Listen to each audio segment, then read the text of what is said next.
Aujourd'hui, à l'émission Passion Auto, on est en compagnie de Mario Contant. Hey, merci Mario de nous accueillir chez toi. On est quelque part en Montérégie, dans un endroit bucolique, très sympathique. Tu as récupéré toutes les pièces qui étaient déjà ici. Oui, il était déjà tout ici. Ça existait depuis très longtemps. Je dirais peut-être environ depuis 50 ans que ça existe, l'endroit. OK. Puis je suis venu ici avec mes parents. J'avais même pas de permis de conduire encore, ils sont venus me conduire. Puis quand j'ai eu ça, cet endroit-là, je me suis dit, j'aimerais ça voir ça à une place de même. Puis je pense que toute la nuit, là, j'ai rêvé à ça. Là. Puis là, tu as 17 ans à l'époque. là. J'avais 17 ans à l'époque. OK. Tu es arrivé ici en quelle année? J'ai acheté ici en 97. Fait que OK. ça a pris peut-être une quinzaine d'années. Là. Puis ce qu'il y a d'intéressant, c'est que c'est des vieilles pièces automobiles. Là, on parle de pièces des années 20, des années 30, des années 40. Là, ça va jusque dans les années 1910. On va aller faire un tour, on va regarder ce que tu as à nous proposer. C'est parfait. Ça marche. Là, il y a plusieurs bâtiments où on retrouve des pièces d'à peu près toutes les décennies. Là, Mario, explique-nous, qu'est-ce qu'on a derrière nous ici, là?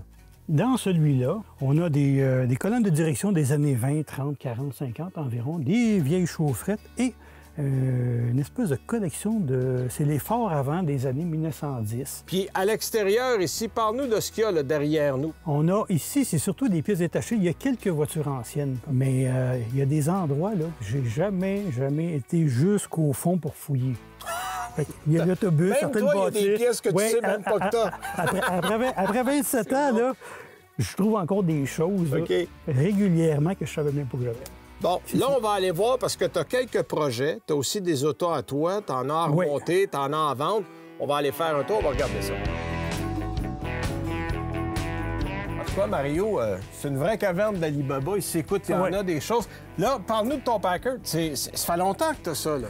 Oui, lui, je l'ai acheté, j'avais 21 ans. OK? 21 ans, il me manquait les 4 poignées intérieures. OK. J'ai cherché à Hershey, j'ai cherché à Stowe, j'ai cherché à Granby, j'ai cherché partout. Puis c'est ici que je les ai trouvés.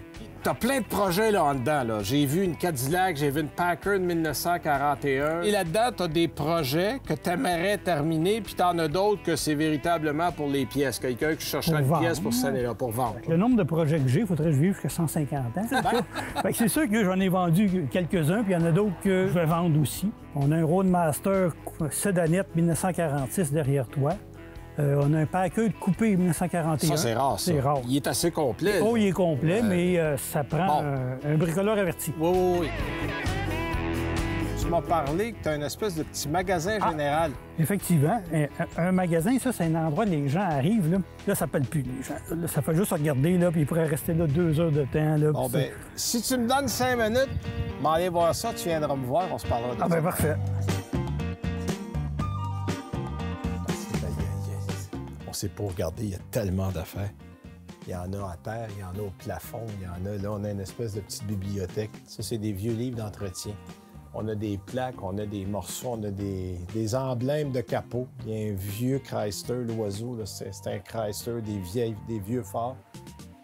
Écoute, c'est hallucinant, on ne sait pas regarder tellement il y en a. Il y avait à l'autre côté un vieux présentoir d'ampoules, quand on changeait juste des petites ampoules dans les autos. Ça, c'est dans les années 30-40. Des petites boîtes ici, là. Des fusibles qu'on mettait dans les anciennes autos. Toute une rangée ici d'horloges qu'on avait dans des autos. Écoutez, il y a... C'est hallucinant. Il y en a partout. Là, Mario, écoute, je viens de passer 2 minutes à regarder ça, là, mais c'est hallucinant, tout ce qu'il y a ici, là. Est-ce que la majorité du matériel était là quand toi t'as acheté ou t'en as ramassé un peu toi aussi depuis 97? Là?